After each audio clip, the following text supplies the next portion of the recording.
Welcome to the Jake Sewell Podcast. On today's episode, my guest is Mark Foerster. Mark is the program director at Muncie Sports Station. He also has a daily sports show at 4 p.m. called the Power Hour. Mark, welcome. Thanks for having me. I appreciate this. Absolutely. Thanks for stopping by and talking to me. Yeah. Full disclosure, I started listening to your radio show a couple years ago, and when you listen to someone on the radio, you kind of draw this, what you think they look like. So I'm like, man, I got to have Mark on. I like his show. I like his takes on things.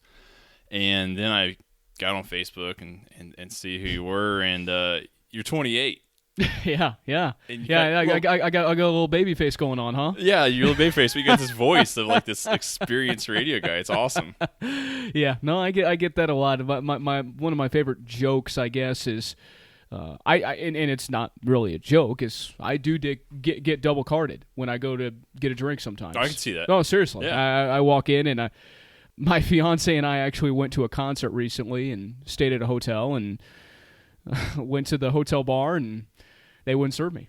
So yeah, I didn't take very kindly to that. Well, no. Yes, but that's part of it. I've been told that's going to help me in the future. So where'd the voice come from?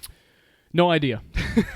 No idea. And you know what? Being in this position, and I'm not sure if you feel the same way, but I'm not a big fan of my own voice. I'm not. It's weird when you hear yourself through headphones and recordings. It is. And I think my voice has grown in confidence as I've gotten more reps and more experience with doing different things and inflections and those sorts of things. And I think people think you've got to rehearse your takes and you've got to have show prep, but it's also the confidence and the inflections in your voice that you get experience with. So it's funny, even when I got out of college, my voice sounds incredibly different the first game I did at Wolf Boom to what it does now. So I'm still not a fan of my voice, but it's gotten better. You're stuck with it. It's gotten better. You got a great radio voice, man. Thank you. So where'd you go to high school at?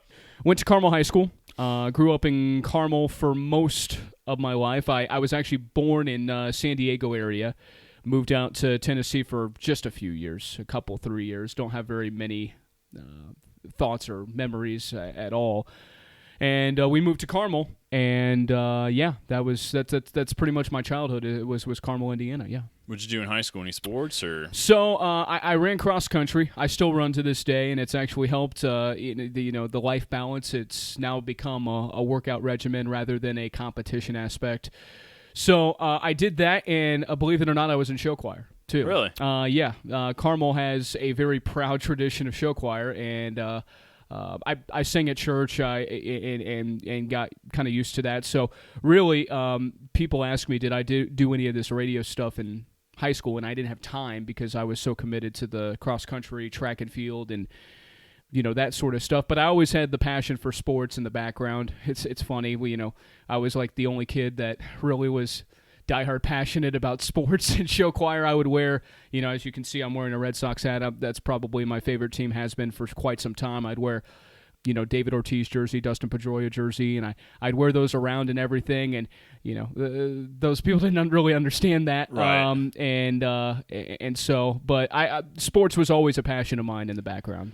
So did the radio get going in college then? It did, yeah. I had a high school teacher that said, pick a career that you'll be passionate about, waking up every single day, wanting to do it, having fun with it, literally enjoying your passion as your career because it's what you do with your life. And so I said, I want to go the sports broadcasting route because I really like talking stuff. And, I know I annoyed friends with some of my takes, which meant that I must have had an opinionated take and something that stirred conversation. So that honestly was it. And I always had in the back of my mind, if it didn't work out, that I would still have time. I was going to be young at the time. If it didn't work out, that I could move on and do something else. So I wanted to start with this and see where it went. And so far, so good. Knock on wood. Is this real wood? Knock on wood. I want to make sure that the good fortunes keep coming. Yeah, well, you definitely got your foot in the door in the right path. Now, in college, obviously, you did the radio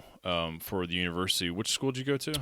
University of Indianapolis, south side of Indianapolis. We were 10 minutes away from downtown Indy, and part of the reason, actually, and I've told the story before, Ball State University was the first place I looked because they have a very storied tradition, and that was the first school that came to mind when it came to broadcasting of any type. So I actually visited Ball State. They understood that I didn't really have a whole lot of experience, and I would be kind of coming in a little bit raw. And and Ball State's got a lot of competition and whatnot. And they said, realistically, end of your sophomore year, early junior year would be the time where you would get kind of some on-air reps. And so, and it may have changed at the time, and I have nothing but respect for Ball State because I've worked here for enough time to know how talented those students are. But I was looking for something to get me right on air, and UND, I visited there, and they said within 6 weeks of your freshman year, non-dependent on your past experience, you're going to get on air. And so that was the selling point, as well as being close to the city of Indianapolis, and so it turned out to be great. What all did you announce in college? Did you have a show or sports? So, honestly, play-by-play was really the background there. And sports to get involved there, the station is 88.7 WICR. It's a jazz and classical station in Indianapolis. It's a student-run radio station, but a full-power 24-hour radio station that is obviously a student run, so they have some different specifics on things they can and can't do. But as far as everything we did, regular on-air shifts, everybody on the air, besides some of the morning stuff, was all students. And the management was all students, directed by professors, of course. But it was a great way to get your foot in the door and learn the ins and outs, make mistakes, because in any business, making mistakes early makes you sharper for not making those mistakes in the future. So the way to get involved with sports was really, honestly, with the play-by-play route. And so I did football, men's basketball, women's basketball, a little bit of volleyball, a little bit of baseball, but mostly it was structured around the two basketballs, men's and women's, and football were the primary. So did you do any internships while you're in college or right out of college? I did. I worked with a former a UND alumni. He was the commissioner of a Division II conference, the Great Midwest Athletic Conference. So that was my first internship. I did more sports information type stuff, so writing stories, managing the website, helping with develop the championships. So I did that, it was the spring semester of my junior year. So pretty regularly was a part of that, and it was a good experience. Sports information is something that I kind of use, but I quickly learned that the writing and that sort of thing wasn't necessarily my strength. It's something that I've gotten better at because I write my storylines for every game, and so you got to be pretty solid as far as that's concerned, but writing a ton wasn't necessarily the thing that I most enjoyed. And then I interned in Indianapolis with RTV6, with the sports department there, Dave First, Brad Brown, very talented folks in Indianapolis. And recently I've started doing some freelance TV work, and I don't think I would have gotten those opportunities had it not been for that internship. So I did that, and then part-time jobs, I worked in NMS Communications with 93.1 WIBC, had a regular Saturday shift that I did in the evenings from 7 p.m. to midnight that eventually took over my senior year to doing sports updates for the morning shows and overnights on 1070 The Fan and 93.1 Network Indiana as well. And it continued to progress, and I still do some freelance work for them on the side. So even at a young age, you're in there paying your dues, doing the night shift. I was. And so when you do those overnight shifts, it is very much overnights. And so, I did the 7 p.m. to 3 a.m. shift during the weekdays while doing a full schedule. And I wasn't very smart in how I scheduled my senior year because the last semester of my senior year, for normal folks, it's supposed to be a little lighter, dependent on your major, but for communication, if you got all those classes out of the way, then, you just took what you needed to take and get the degree. For me, I left communication law and the senior project, which are the two most invasive classes and the most thorough classes, at the same time of doing 7 p.m. to 3 a.m. shifts. Oh, man. So I would do those probably 2 times a week. There were 2 guys on rotation, and I would be on that rotation. And so, yeah, I'd be up till 3 a.m., get up for an 8 a.m. class. So, yeah, you put the work in. And on the weekends, still doing IBC and still doing play-by-play, traveling around the Midwest, yeah. Now, how did you end up here in Muncie at Wolf Boom? So I got lucky because I go back to the University of Indianapolis and talk to their students, and they always ask me, what's the best way to get into the business? It's a tough business to get into, even if you have the experience and even if you're pretty solid on air. You've got to know people. There's a lot of talented people out there, and I will tell you this, there's a lot more talented people than I. I just feel like I've worked really hard to get to where I'm at, whereas, a lot of kids, their junior, senior year, were going out on weekends or, having more of a social life. I was working at Emmis. I was doing part-time jobs within the industry, and so I actually did a shift on a Saturday with a host at WIBC that happened to have a common connection with the ownership up here in Muncie. And it was at the exact time as I was starting to look for a job. And actually that RTV6 internship was going to occur after the completion of my senior year. So I was going to do it in the summer, and it was actually the last credit I needed in order to complete my degree. And so I wasn't quite looking for a job yet because I knew I had 2 more months still to do an internship, so I didn't want to time it to where they had to wait for me for 2 months because employers normally don't do that.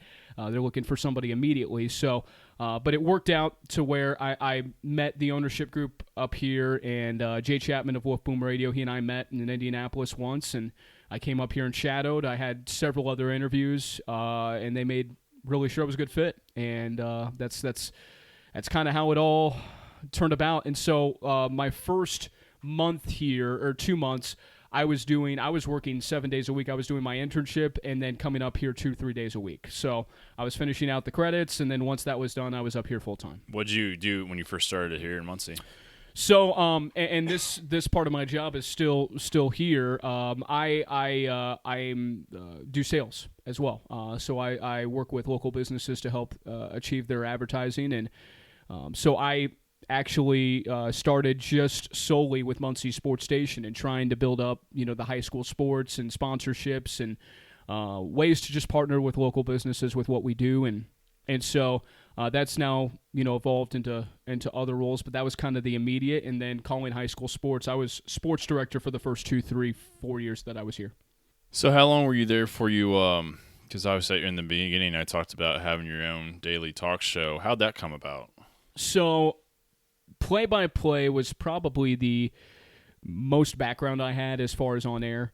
I did do some very small talk shows while I was at UIndy, and I watch all the shows, have my takes, and have these things, and I did have a lot of people that said, hey, that talk show route might be good for you because you kind of like you said, they think I have strong takes and I stick with my takes and those sorts of things. And so when I got here, one of the things that the station did not have was a local show, even if it was an hour or so. So that conversation actually started as soon as I got in the door, that's something we needed to do at some point. But obviously, sales was foreign to me at the time, so that was something I had to build up, as well as the play-by-play route. So that took about a year for that to happen. They wanted me to get established and kind of get my feet under me, but I continued to have that conversation. I think every quarter I was talking and saying, we got to start this local show. We got to do it. And so the conversation happened. I believe it was maybe the fall of 2016. I think that's when that started. I'll have to look back and see. But we started it small with a one-day Wednesday show, 4 to 5, or I think it was, or actually it was 3 to 4 maybe. I can't remember if it was 4 to 5 or whatnot, and I have a bad memory for 2 years, but I think it was 4 to 5. I think it was. It was weekly because I was usually when I was coming home from work, I'd flip on radio, and I think initially I was looking for either Jay Moore or had a radio show, someone. And I was like, who's this guy? And who's this goofball? Yeah. I got listening to it. I was like, oh, we're talking high school, like local high school sports. Like, I'll listen to this. And I listen pretty regularly now. Now, it started as a weekly show. It did. Yes, it did. Now, how long did it take before you went to daily? So, initially, I realized that was, ambitious because sales, being out and about and working with local businesses, I have a very full list of businesses that I work with, and so in order to service them correctly, as well as making sure that we're helping other new businesses as well, time isn't endless. Sometimes I wish it were with some of the things we're doing. So we started very small with it, and it worked really, really well. But what I found was we were missing a whole lot of the stuff that was happening from a local perspective. And so, for instance, if Paul George requested a trade and that happened, on Friday, I wouldn't be able to talk about it until the following Wednesday. So a tad dated, but we made it work. There was no problems with it. So, and obviously with any show, you got to sell the inventory and make sure you have sponsors and those sorts of things. So I started the conversation after my high school season was done last year. It was 17 maybe, because we just finished a full year, so about a year and a half ago.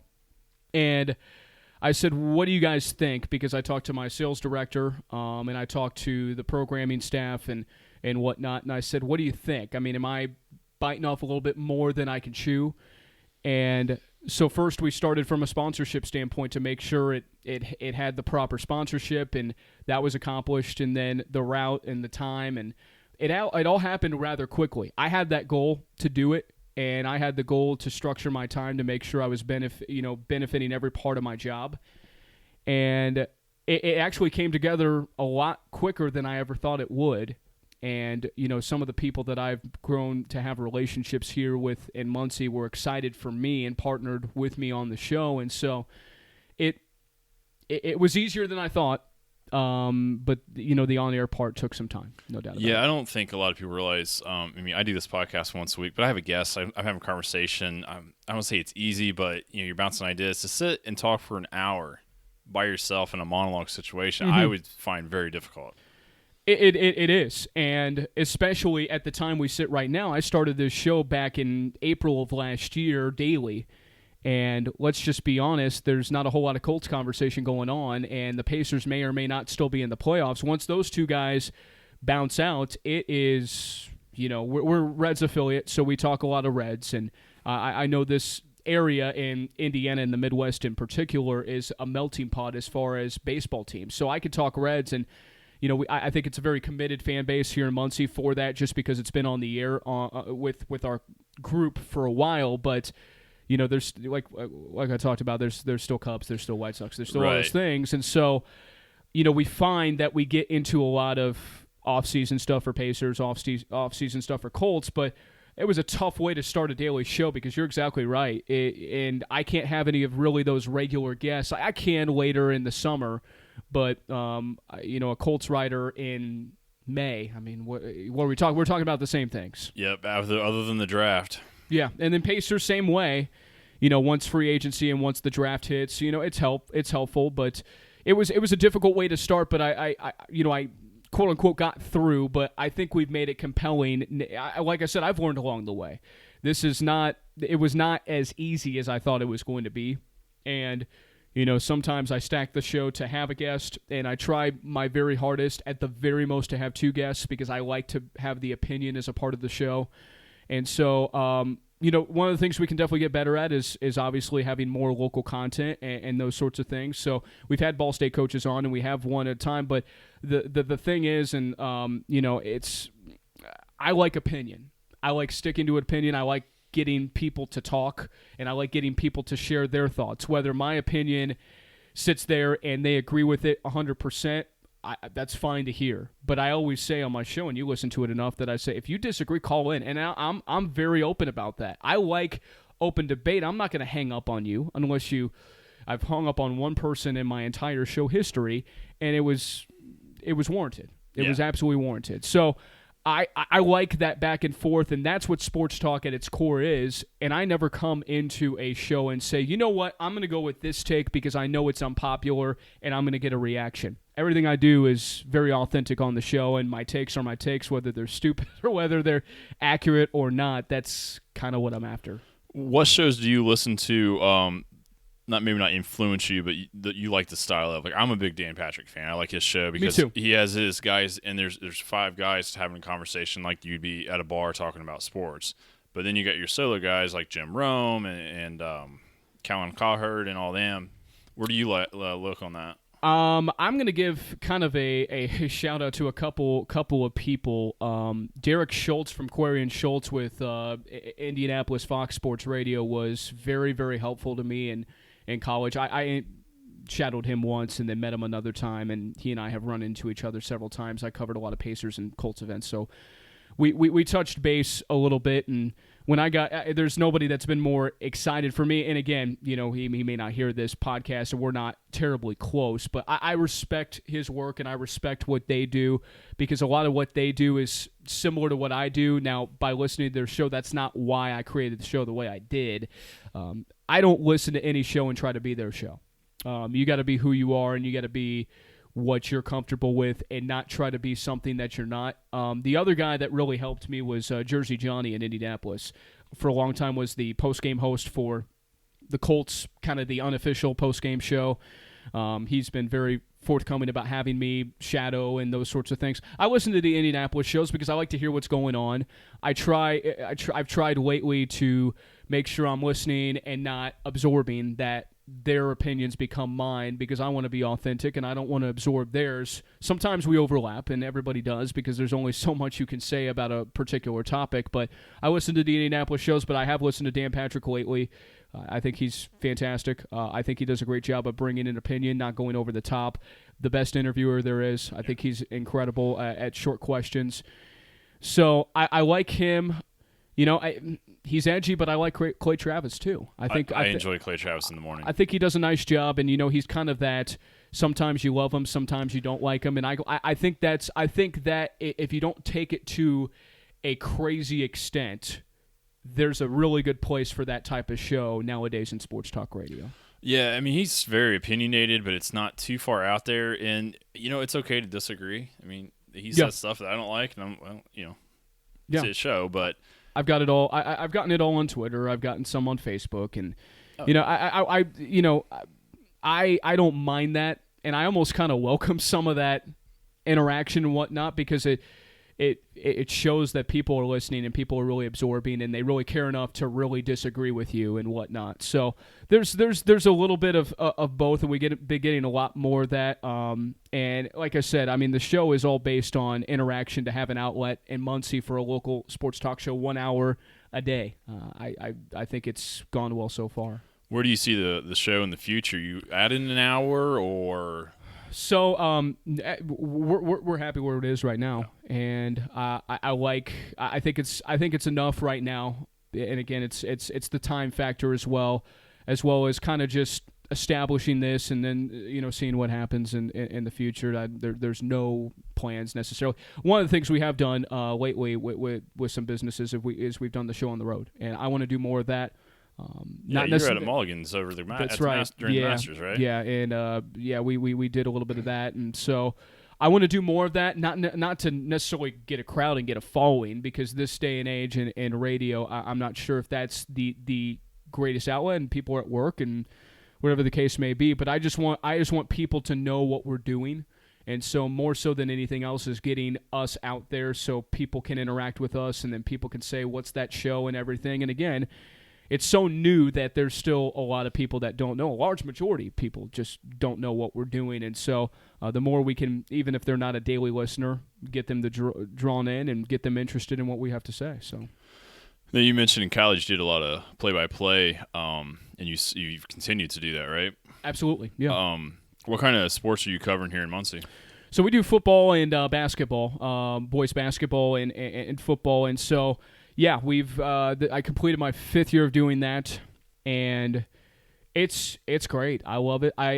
Play-by-play has always been my love. I think the route, advancement, future, whatever. I'm very happy here. Want people to know that I love Muncie, and it's an incredible community, and I love what I'm doing here.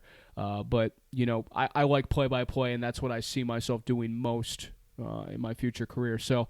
Yeah, it's been great. We cover Yorktown, Muncie Central, and Delta for both football and basketball, and we have a blast doing it. How much prep goes into, say you got a high school basketball game Friday and a high school basketball game on Saturday? How much prep are you doing to get ready for those two games? I'm glad you brought up basketball, because it's one of those where you got to wait for the Friday result to do your Saturday prep. So most of the time, throughout the week, I am focusing on that first game. And so I follow basically the same schedule. Mondays, I contact both coaches. To any young broadcaster, I say contact both coaches. If you're covering one side of the story, you're not covering the game. I'm very fortunate that I grew up at UIndy, taught the right way to tell both sides of the story. Clearly, when you're broadcasting Delta, Yorktown, Muncie Central, you're broadcasting more so to that audience than the other. But there's still that other story. You're not telling the game story if you're not doing both. So I get both coaches on the line. If time allows, and I would say about 85% of the time it works out. The home coach is fine. I have relationships with the home coaches, and they're fantastic, and we talk about game plan. We talk about different stuff. I'm not just doing the pregame interview that you hear on the air prior to the game. But then with the opposing coach, I do a little bit more of a long form, so I ask him up and down his roster. I ask about each player. I want a quote about each player. I put it below the player. I want something more because, first of all, high school stats can be unreliable. Second of all, there's oftentimes where I cannot get stats from that school sometimes. But the more prep you have, the better.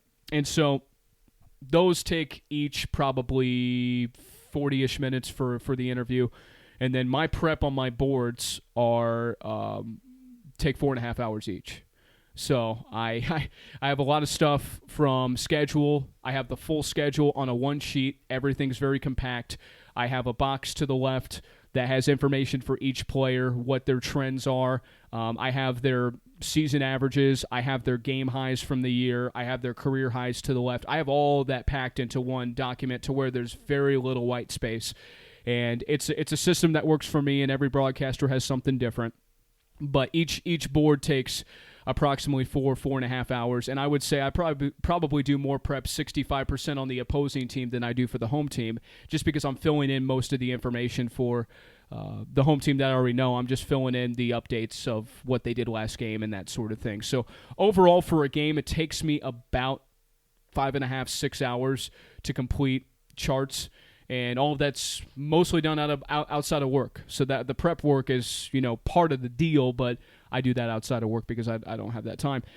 Saturdays, after a Friday game, I get up in the morning, go for a run, go get some lunch, head to the office, and I'm at the office from noon until about 4:30, building the charts for the night, go to church with my fiance, get a bite to eat, and go to the game and do it again. And that's it.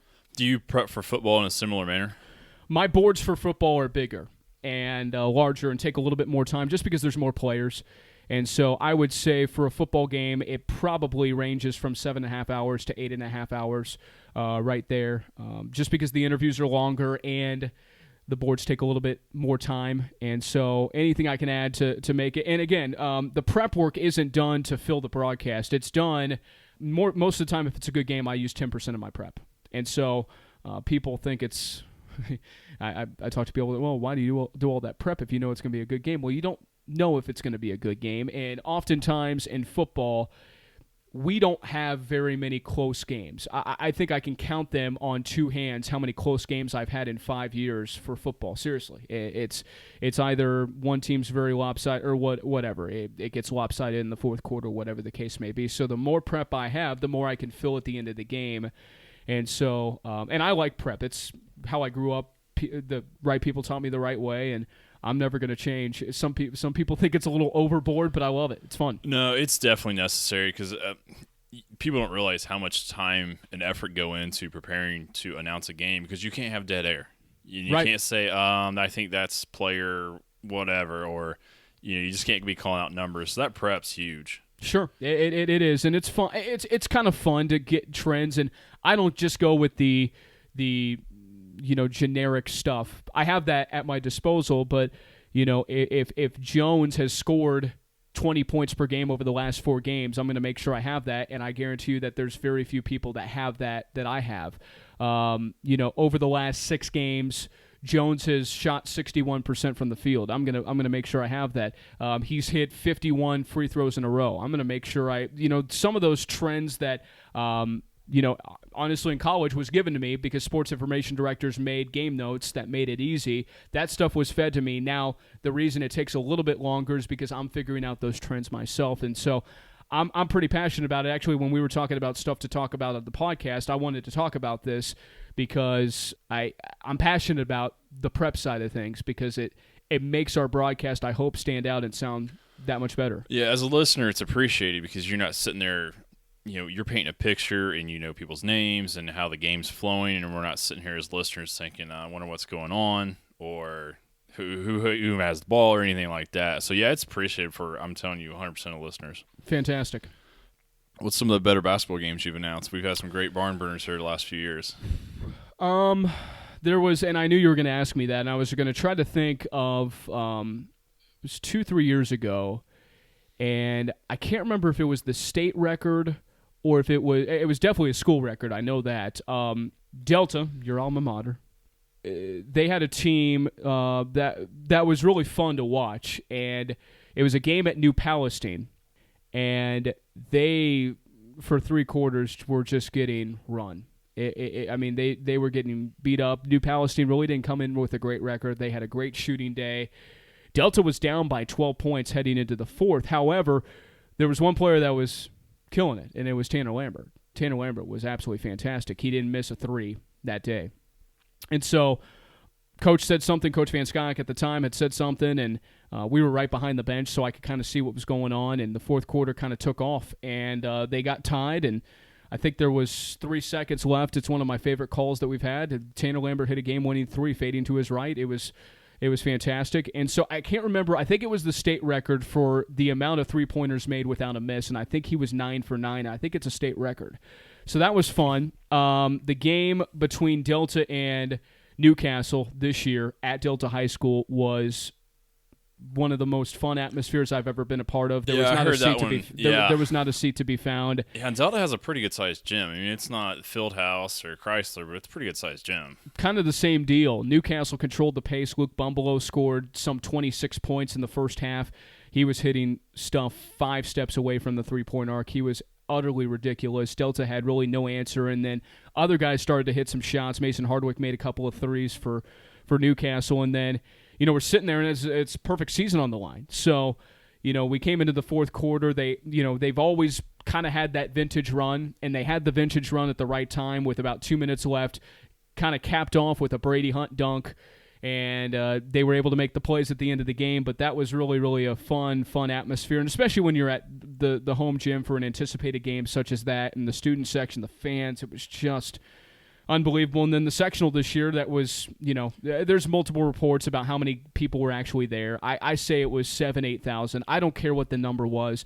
It was one of the most special atmospheres I've been in 5 years, and I talked to many people that's the best atmosphere they've been in since the good old days. So I don't care what it is. I just love that it brought us back to that time. Yeah, that Delta, I was able to go to that Delta game at Newcastle for the sectional final. Yeah, I mean, I wasn't 100% full, but it was packed, it was loud, and it was a great game. It was kind of followed the script. Newcastle got out early. That Delta team just never panicked. Yeah, I'm going to miss that team. They were fun to watch, and those aren't the only ones. I'm trying to think. There was a Kokomo Muncie Central sectional semifinal football game that was fantastic. And Muncie Central got ahead with like a minute and a half to go. Kokomo ended up winning the game on a long heave, but it was a thrilling game because Kokomo was ranked in the top 5 in the state. Nobody really gave Muncie Central a chance, and Muncie Central was a minute 30 away from knocking off one of the top 5 teams in the state. And I think Kokomo ended up going to semi-state that year. So that was a fun game to call. Man, there's a ton of them, and. I got to mention this too for your town. Bobby Smith hitting a 3 I think it was a year ago. He hit a game-winning 3. Game winners are always fun. And then my first year here, I wish it was later in my time here. I got to call games with Riley Neal and Riley Miller playing. And obviously they were a tandem at Ball State for 3 years here, and that was fun. I didn't realize how special that was because I was spoiled in my first year being able to call that, but I wish I would have been able to have a little bit more time with that group because that was a special team, and people fail to realize at Fort Wayne Bishop Luers, they went there for the regional championship. They had a 20-point lead, like early third quarter. Bishop Luers was the number 1 team in the state at the time, and They had a player, Austin Mack, that ended up going to Ohio State. They all this pub, and it's one of the only ones that I say, what if? What if they made 1-2 more plays? We would have been on the semi-state, and I think that team would have gone to the state finals. So a lot of fun stuff. What's your favorite gym to call a game at around here? There's a lot of good choices. The one that I really enjoy broadcasting from is the North Walnut Street Fieldhouse. I think it's fantastic. The Newcastle Fieldhouse is really, really good. Chrysler is one of those I still walk into today, and I was in awe. Yeah, just your breath kind of loses you. This year, I did get a chance, and I've wanted to do it for quite a while. I did play-by-play at Baker's Life Fieldhouse for the 4A Girls Basketball State Championships on the IHSA radio network, and two things I knocked off, doing the Baker's Life deal and then working on the radio network as play-by-play. I had worked with them for 3-4 years, and really fun people to work with, the best broadcasters in the state. And I want to say, it's really cool in this state. Like, you've got guys like Chris Denary, who's the play-by-play voice of the Indiana Pacers on TV. He does games for them. Pat Boylan, who's regularly on my show from the Pacers radio network, he does games for them. Mark Janes, who's on the IndyCar radio network, he does games for them. And so what's cool about that is being able to work with those guys, but also getting an opportunity to do a lead play-by-play opportunity with some of the best broadcasters in the state. So that was a really cool thing that I did earlier this year back in late February. It's exciting that they're taking the time and spending the money to fix the field house up, the Muncie Central Field House, after the tornado came through. I was so afraid they were going to lose that because that's a place we've gone to since I was a little kid, and you hear, I don't know if you ever got a chance to go to the Wigwam in Anderson before they closed it. I didn't have a chance. Place. Yeah, and it's too bad. And I had heard pretty early on, after all that stuff happened to the field house, that it was going to be rebuilt. So I kind of stood back on that because, I didn't want to be the guy that said, oh, it's going to be rebuilt, because I'm not a source. I'm not that, I'm not that guy. And but I had heard from several people that they were really efforting to make it happen because, and it was referenced as well about Anderson, they didn't want that to happen to that facility like the Wigwam happened in Anderson. And I know there's a lot of community people in Anderson wish it would have gone a little differently there. So I'm thrilled, and knock on wood, I think it's going to be potentially ready for next year, hopefully. And if not, no big deal, because I want them to get it right and structurally all right. Yeah, and I think Thompson's starting to build a team there. So yeah, I think Chandler's doing a great job. He's got that going and get the gym back. Those are fun games to go to. I didn't go to Central, but just to go on a Friday night for some good entertainment, it's a neat place. Yeah, and I'll say this about some of the stuff that I do, Jacob. I love the coaches that I work with, and they're so kid-focused, and they're so forthcoming about helping, the broadcast. And a lot of times I'm texting coaches in the morning saying, hey, this afternoon, can you do an interview? And they understand kind of the importance of what we do. And it's not about us. It's about the kids. It's about the broadcast of doing high school sports. And there's a lot of communities that don't do it anymore because sponsorship, because manpower, whatever the case may be. So the coaches around here really get it. And we wouldn't sound as good as we do at what we do without the coaches being a part of that, because they provide insight, they provide the information that helps us during our broadcast, and so they are utterly fantastic to work with, and Chandler Thompson's one of them. That's good. Yeah, it's good to be able to flip the radio on a Friday evening if you're working out in the garage and listen to some high school basketball. There's some good teams around here. And fantastic stuff. It's good you guys are covering it the way you are, and so professionally, Thank you. It's not halfway done. You guys do it 100%, and it's appreciated by the listeners. Thank you. So you're really very, very, very busy with the radio, but you got to have a life outside of work, right? Yeah, somewhat. A little bit, yeah. I saw on Facebook you're getting married this year. I sure am. Yeah. Oh man, going to the dark side. 2 months away. So we're awesome. we're coming. Yeah, thank you very much. It's busy. It's very, very busy right now. So yeah, we live obviously here in Muncie now, but my wife is from Columbus, Ohio, so we got married there. So we had to do 3 hours away wedding planning. So there were some multiple trips, and it was busy. I get it. Everything's happening here in Muncie, and it's great because I get to work with people that I have relationships with, and venues that we like, and people that we trust, and I'm a big local business guy.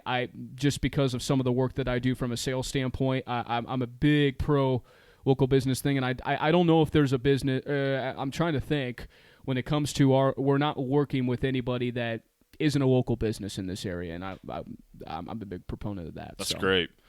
How'd you guys meet? So actually, through an intern at the radio station, believe it or not, one of her best friends ended up interning from a marketing standpoint with us, and one thing led to another. We, she kind of pushed the meeting of us two, and it was a blind date, and it was back in August of 2016. So she a big sports fan too? She's actually not.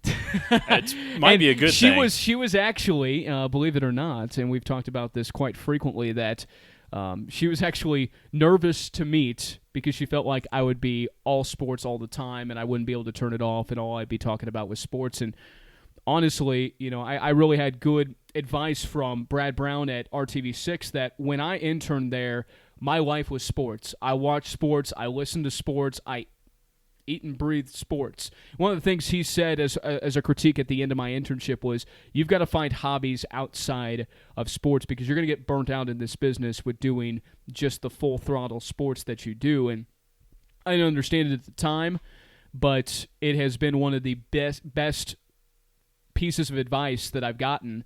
And so if she would have met me maybe back in 2014, I may have been a little bit different from that regard, but I don't, I turn off sports. I rarely watch local games. I do a little bit just to be up to par on what I'm talking about, but it's rare if I have a local game on. I watch Colts, I watch Pacers, I watch enough to know what's going on, whatever the case may be. Watch a little bit of Red Sox because that's my team, but I kind of turn off sports because that's kind of what I do daily. So. Right. What other passions and hobbies did you find? So I'm a big local brewery guy. You're in the right town. Yeah, and I like that. I like local restaurants. She and I have bonded on local coffee shops. She likes all that stuff too. But I like traveling to different towns, finding local restaurants. I like to travel too. I love my family. And I run too. One of the things for a life balance standpoint, working out was not a big priority when I got here, and so that's been a big part of what I do. I run 6 days a week, sometimes at my lunch break, sometimes before work, sometimes after work. It's big. So I run a 5K every single day, if not a little bit more, and so I think that's a big help, big stress reliever too. So.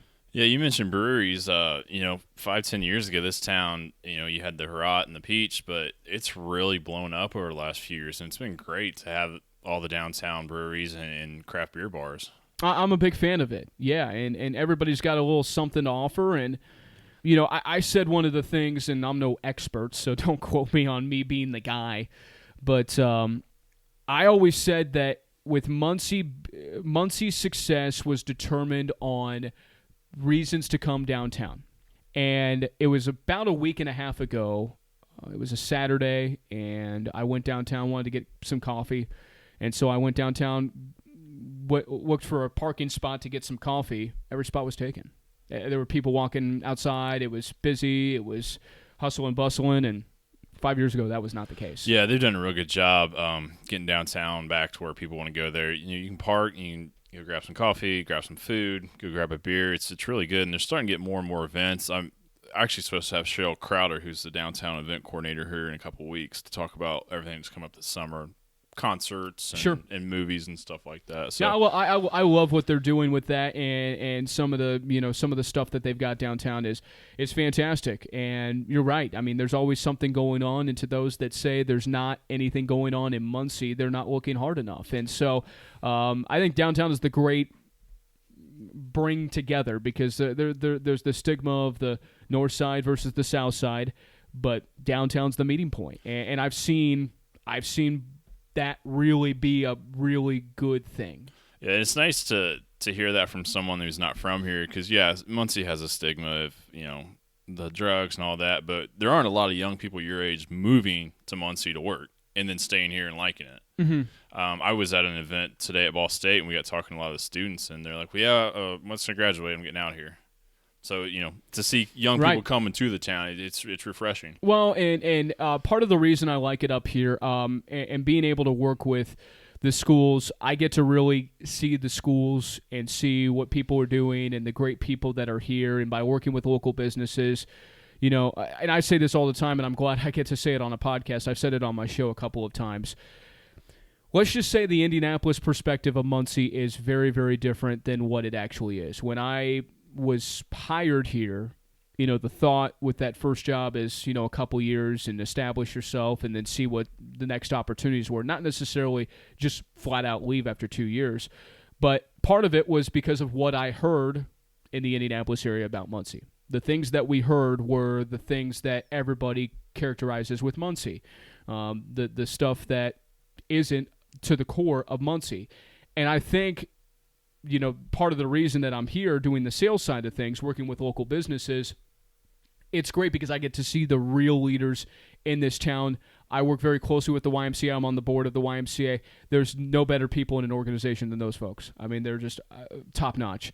A lot of my clients are just very, very involved. Every business has a connection to some sort of cause or some sort of board or something, and it's cool. And I've been here 5 years. Part of it is because of the growth opportunities that I've had, but also I really like it in Muncie from an affordability standpoint, from the fact that I can still do my freelance work in Indianapolis. My family's only an hour away in Indianapolis, and Muncie has a very calm feeling to it, and I love it up here. I do. I really, truly do. That's great, man, because like I said, every town has their trouble spots. But if you look for stuff to do, if you look for the positive, there's a lot of good things going on. And I try to spotlight that on this podcast. But, yeah, it's great to hear someone from Indy or a big city come up and enjoy our town and want to stay here. So good on you for highlighting it.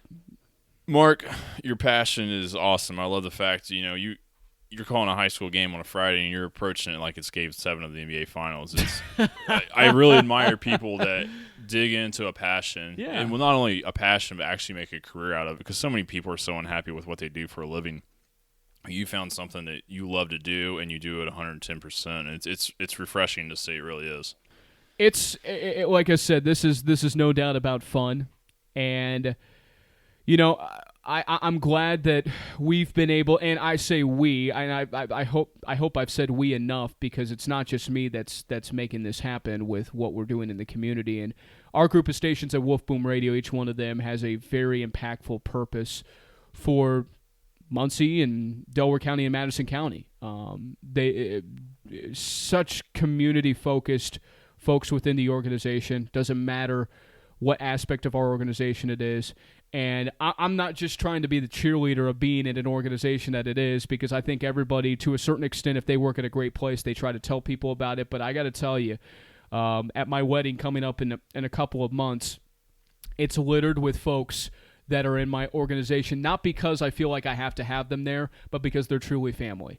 And they, as well, are involved in something in the community always. And that is always our purpose. So I hope people understand some of the people that they have working behind the scenes with Wolf Boom Radio and whatnot, and how amazing they are, from Steve Lindell to Kim Morris to Mark DeFabio to Kevin Swain to Lindsay Stafford to Liz Valpatik. Sue Shore is incredible. Jay Chapman is fantastic. All these people are Jay Garrison is unbelievable. Like I said, I mean, everybody's got such talent and such purpose to want to make Muncie a better place, and that's kind of our purpose with Wolf Boom. But from the sports perspective, I think all those people there a lot, because when I got here, Jacob, the conversation was, all right, now go make it. We had little conversations here and there about the things we could do and what certain things we could tap into to make things happen and whatnot. But really, it was a blank canvas. Well, I think sometimes the best thing to have is no experience, because you'll find your own way. You'll find your own way to do something. It might be different. It might be out of the box, but you're going to find a way to do it instead of just the same old way someone else did it. Yeah. And my teaching at UIndy, the people that helped me at UIndy, when they said, okay, go make it, I knew exactly what to do. So it wasn't, super foreign to me. Now, we've had hiccups here and there, and we made certain things happen here and there, but I love what we're doing, and I'm only excited for what's to come. And, you may ask, what's to come? I have no idea. Well, I'll just have you back. I'll just have you back on. No worries. I don't know what's to come, but I like where we're at right now, and we got some good things coming. So, Mark, it's awesome, man. You're passionate about your career, and it's probably more than career. It's something that you actually truly enjoy doing, and it shows. It shows when someone enjoys what they do for a living. So I appreciate your time coming out. Definitely have to get back on this fall. Talk some football. Talk some basketball coming up. Yeah, I'd be more than happy to do that. This is a great outlet, and be sure to know that I'll be sharing this not just because I'm on here, because I did a podcast / thing sort of like this with UIndy players and whatnot, and kind of the thing that I said here a moment ago was the amazing people and how each business kind of has a connection to something. The more you do that, the more people will see how great Muncie is. And so I give you an immense amount of kudos, because there's so many things and you probably won't be able to get to them all, but the more you do, you'll see just how incredibly invested people in this community are. So I appreciate what you're doing, man. Appreciate that. Yeah, the podcast, I mean, it's a great outlet. People can listen to it when they want. You can download it. You can listen to it on your way to work, at work. You don't have to worry about, picking up the right radio station in town or whatever. That's why I enjoy doing it, because it's kind of more free form. You might have to start your own sometime.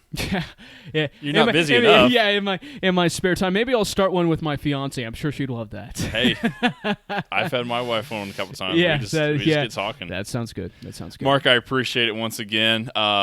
Make sure you guys check out Mark's show, The Power Hour, at 4 p.m. on 102.9 FM. Yeah, 102.9 FM, 1340 AM, WXFN.com, and we have an app. And where can people follow you or the radio station on social media? Yeah, they can follow me at MarkWXFN on Twitter.